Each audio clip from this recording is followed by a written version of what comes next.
Here's a guy with a question that he thinks should be unsettling to atheists. I have never heard a compelling case by an atheist thinker about what is true, what is good, what is beautiful, and is their ultimate meaning. Well, if you're doctrinally pre-committed to these things, all existing independent of humanity, then of course you're not going to be satisfied. Truth is a property of statements, and statements are contingent upon people. Beauty is a reaction that people have. And what does ultimate meaning mean? Is that the same thing as ultimate purpose? If it is, then the answer is no. Purposes are contingent on people too. I haven't heard a satisfying account of these things being any more than human constructs from theists or atheists. The only kind of truths that are of any use or consequence are a priori truths, that is, tautologies whose affirmations are coherent and whose negations are incoherent, like logical and mathematical truths, and empirical truths, which are statements which are coherent, parsimonious, falsifiable, and consistent with observation. The apologist Cy ten Bruggencate once said that truth is whatever God says is true, by which he really means whatever the Bible says is true. Such an epistemology leaves us with some pretty incomprehensible and useless truths. Beauty is just finding pleasure in something. That doesn't require a God, and anything a God had to say about what is beautiful isn't going to change what I find to be beautiful. And even if there is a God who dictates an ultimate purpose, I see no reason why I ought therefore pursue that purpose. Apologists and theologians sometimes argue that the purpose of humanity is to glorify God. Why? That seems like an entirely arbitrary purpose to me.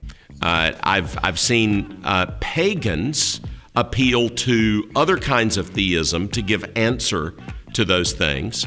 And as a Christian, I have a theistic answer to that because I believe that there is objective truth, and I believe that there's objective morality, and I believe that there's objective beauty in this world, and I believe that there is real meaning.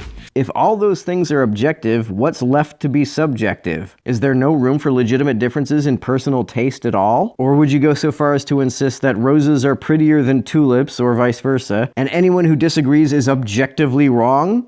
But from an atheist framework, I've never seen a convincing or compelling case for the true, the good, the beautiful, or for real meaning in life. I've never heard an atheist or a theist make a case for those things. Even if there is a God that has his own ideas about truth, beauty, and meaning, that doesn't make any of these things objective, because there is no objective reason why God's position on those things ought to be mine. The mere idea that he created us does not denote any obligation to adopt his views. In fact, if ought implies can, it is especially nonsensical to say that I ought to find beautiful whatever God finds beautiful, because I have no control over what I do or do not find beautiful. And I think that really ought to bother atheists.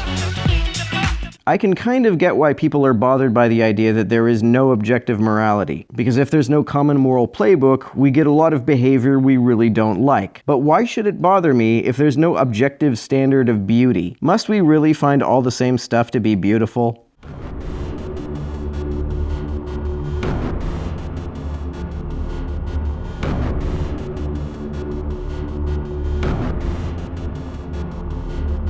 To everyone who helps me out on Patreon, you're a big help. Thanks so much.